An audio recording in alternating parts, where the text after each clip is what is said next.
Bonjour et bienvenue. Au cœur de la Provence, il y a un village dont le nom résonne bien au-delà de ses collines. C'est un endroit assez unique où l'histoire, la vraie, l'ancienne, rencontre une musique, une harmonie de renommée mondiale. Alors allons-y, partons ensemble à la découverte de la Roque d'Enterron. Quand on regarde cette image, on voit quoi? La tranquillité, le calme d'un village provençal typique. Mais attention, chaque été, cet endroit se transforme complètement. La vraie question, c'est celle-là. Comment est-ce qu'un petit coin aussi paisible a pu devenir une référence mondiale? Et quel surnom? La Mecque du piano. C'est fort, non? Et ce n'est même pas une exagération. Pensez-y, depuis 1981, chaque année, le Festival international de piano fait venir ici les plus grands virtuoses du monde entier. Ce petit village devient alors un véritable lieu de pèlerinage pour tous les passionnés de musique classique. Bon, pour vraiment saisir l'âme de cet endroit, il faut commencer par les bases, parce qu'il définit au plus profond. Et ça, c'est caché en plein jour, dans son nom et sa géographie. Alors, nous voilà au cœur du village, sur la place de la République. On imagine bien la scène, n'est-ce pas? La fraîcheur sous les platanes, le petit bruit de la fontaine. C'est vraiment là, juste au bord de la Durance, au pied de la chaîne des côtes, que toute notre histoire prend racine. Juste pour situer un peu les choses, regardons quelques chiffres. On parle d'un peu plus de 5000 habitants, les Rocassiers, c'est comme ça qu'on les appelle, et pourtant, son influence culturelle, elle est immense, bien plus grande que sa taille. Ces quelques données, elles posent le décor de l'histoire qu'on va explorer ensemble. Chaque ville a son symbole, son logo si on veut, et celui de la Roque d'Enterron, il est particulièrement intéressant. Ce n'est pas juste une jolie décoration, non.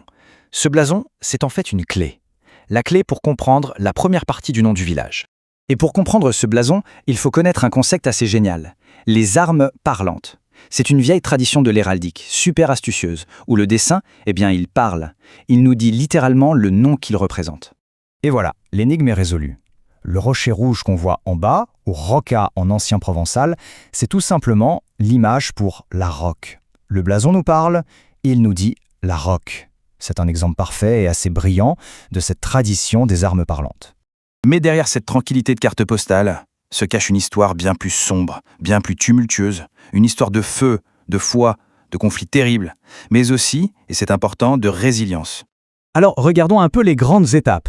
On a la toute première mention, Roca, en 1037, puis un moment clé en 1447 avec l'arrivée de familles vaudoises qui redonnent vie au village. Ensuite, des périodes très sombres. Le massacre de 1545, la persécution religieuse et bien plus tard, en 1944, la résistance et la guerre. Chacun de ces moments a vraiment forgé l'identité du lieu. Revenons sur un de ces moments les plus terribles. 1545, en pleine guerre de religion, le village a été le théâtre d'une violence inouïe. Les habitants vaudois, ils ont été massacrés, pourchassés, leurs biens volés. C'est une blessure, une cicatrice qui reste très profonde dans l'histoire de la région. Et l'histoire se répète, des siècles plus tard, la tragédie frappe de nouveau.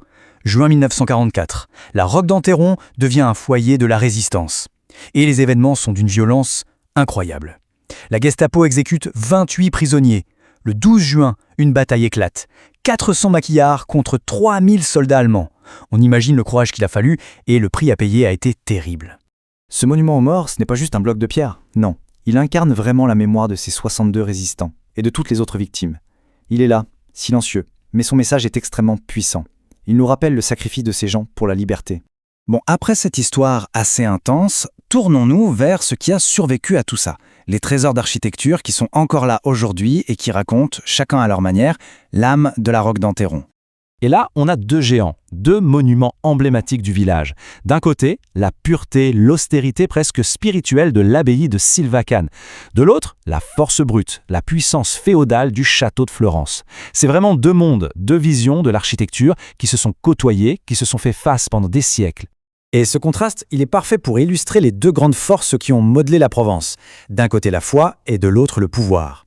L'abbaye, avec ses lignes si pures, c'était le cœur spirituel. Le château, avec ses grosses murailles, c'était le symbole de l'autorité, celle de la puissante famille de Forbin.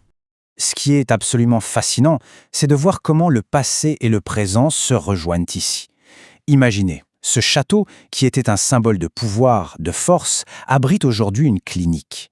Et son parc, chaque été, il se transforme en l'une des plus belles scènes de musique au monde pour le festival.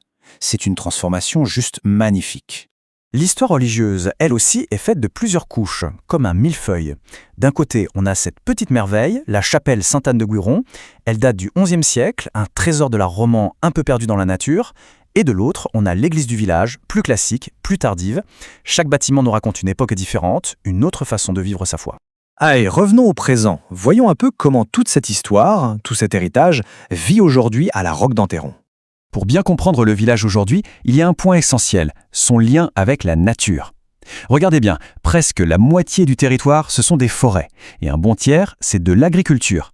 C'est la preuve que c'est un village qui vit, qui respire vraiment au rythme de la Provence. Alors oui, l'été, le piano est roi, c'est certain. Mais attention, la vie ne s'arrête pas le reste de l'année, loin de là. Il y a la fête de la cerise, il y a même un festival de country, du théâtre, des concerts, les marchés locaux bien sûr. Bref, le village est animé toute l'année. C'est une vraie mosaïque d'activités pour les gens qui y vivent. Donc si on devait résumer, la Roque d'Enterron, c'est vraiment un lieu de contraste, mais aussi de continuité. Un village bâti sur son roc, forgé par des siècles d'histoire, de souffrance et de foi, et qui a su, de façon incroyable, se réinventer pour devenir une scène mondiale. Alors la question qui reste, c'est quelle sera la prochaine page de son histoire? Et quoi qu'il arrive, des endroits comme cette chapelle, Sainte-Anne de Guiron, seront toujours là. Ces pierres, elles ont tout vu, vraiment tout. Les siècles qui défilent, les guerres, le retour de la paix, elles sont le symbole ultime de la résilience et de la beauté éternelle de ce petit bijou de la Provence.